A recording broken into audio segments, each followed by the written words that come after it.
OnePlus আবার launch করলো এক ফ্ল্যাগশিপ কিলার স্মার্টফোন, কারণ এখানে থাকছে পাওয়ারফুল স্ন্যাপড্রাগন প্রসেসর। আর এই শক্তিশালী স্ন্যাপড্রাগনের প্রসেসরটা প্রথম এই ফোনেই ব্যবহার করা হয়েছে। স্মুথ অ্যামোলেড ডিসপ্লে, বিশাল সাইজের ব্যাটারি এবং সাথে রয়েছে সুপার ফাস্ট চার্জার। সব মিলিয়ে এটা এক অসাম ফোন হতে যাচ্ছে। আর আজকের এই ভিডিওতে এই ফোনটির প্রাইস, ক্যামেরা, পারফরমেন্স সম্পর্কে সম্পূর্ণ ডিটেইলে আপনাদের জানাতে যাচ্ছি, তাই পুরো ভিডিও জুড়ে সাথে থাকার অনুরোধ করছি। তাহলে আসুন শুরু করি আজকের ভিডিওটি। বলছিলাম OnePlus Ace 3B এর কথা। এটা দেশে আসার পর নাম চেঞ্জ হয়ে হয়তো OnePlus Nord 4 নামে আসতে পারে। যাই হোক, এটা ডিজাইন পূর্বের S2V থেকে অনেকটাই আলাদা করা হয়েছে। স্মার্টফোনটির দুইটি মাত্র কালার অপশন রয়েছে, পার্পল এবং গ্রে। এটার ব্যাক প্যানেলে ফ্রস্টেড গ্লাস ব্যবহার করা হয়েছে, যার কারণে এখানে হাতে ছাপলে টেনশন করতে হবে না। তবে এখানকার মিডল ফ্রেমটি প্লাস্টিকের তৈরি, থিকনেস 8.47 মিলিমিটার এবং এর ওয়েট 200 গ্রামের মতো। এই মডেলটির ডিজাইনে মেইন পরিবর্তন করা হয়েছে মূলত এটার ক্যামেরা মডিউলে। এখানে যেমনটা দেখছেন, ক্যামেরার চারপাশে যে বর্ডার রয়েছে, এটা না থাকলে হয়তো স্যামসাং এর মতোই দেখাতো। পোর্টস এবং বাটন নিয়ে বললে রাইট সাইডে রয়েছে পাওয়ার বাটন এবং ভলিউম রকার। লেফট সাইডে রয়েছে অ্যালার্ট স্লাইডার সুইচ, যেটা আগেও OnePlus এর হাই এন্ড ফোনগুলোতে ব্যবহার করা হতো। এবং বটমে দেখতে পাবেন speaker grille, type C port, mic এবং সিম কার্ড স্লট। এছাড়া এই ফোনটিতে আমরা IP65 এর রেটিংও পেয়ে যাচ্ছে। গাইস, ওভারঅল এই ফোনটির ডিজাইন 10-এ আপনি কত দিবেন?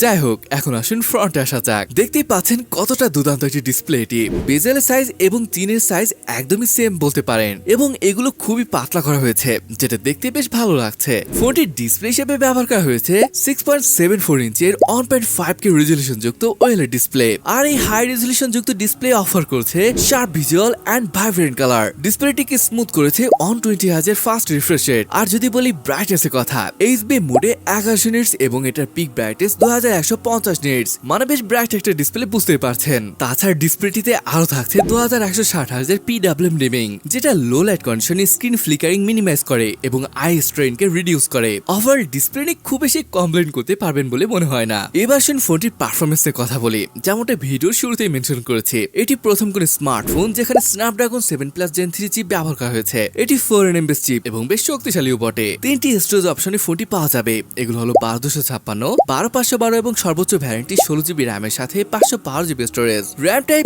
LPDDR5X এবং স্টোরেজ টাইপ UFS 4.0। আর যদি আসে ফোনটির আন্তঃ স্কোরের কথা, তা প্রায় 1.5 মিলিয়নের মতন স্কোর আসে, যেটা দারুণ ব্যাপার ছিল। আমরা এরকম আন্তঃ স্কোর স্ন্যাপড্রাগন 8 Gen 2 তে সম্ভবত দেখেছি, মানে অসম পারফরমেন্স পেয়ে যাচ্ছেন এখান থেকে। গেমিংও এখানে দুর্দান্ত করতে পারবেন। Heavy game like Genshin impact 30 minute খেলার পর অ্যাভারেজ ফ্রেম রেট 58.3 FPS পর্যন্ত পাওয়া যাচ্ছিল।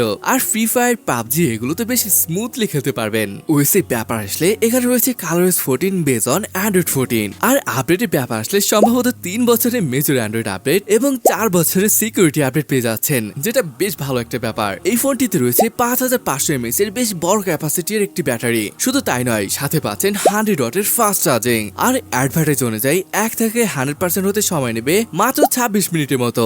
দেখুন, একে তো বড় সাইজের ব্যাটারি, সাথে 4nm চিপ, ব্যাটারি অপচয় তো কম হবে, তার ফলে দীর্ঘ সময় ধরে ফোনটি ব্যবহার করতে পারবেন। আর তার শেষ হয়ে গেলে তোর প্রবলেম নেই, রয়েছে 100 ওয়াটের ফাস্ট চার্জিং। অলরাইট গাইস, এবার আসুন ফোনটির ক্যামেরা সেটআপ সম্পর্কে জানি। ফ্রন্টে রয়েছে 16 মেগাপিক্সেল একটি সেলফি ক্যামেরা এবং ব্যাক সাইডে রয়েছে ডুয়েল ক্যামেরা সেটআপ, যার মেইন সেন্সর হিসেবে রয়েছে 50 মেগাপিক্সেলের Sony IMX882 sensor. Second camera হিসেবে পেয়ে যাবেন 8 মেগাপিক্সেলের আল্ট্রা ওয়াইড, আর এটি সনি IMX355 সেন্সর। আর এখানে বেশ কিছু ছবি দেওয়া হয়েছে।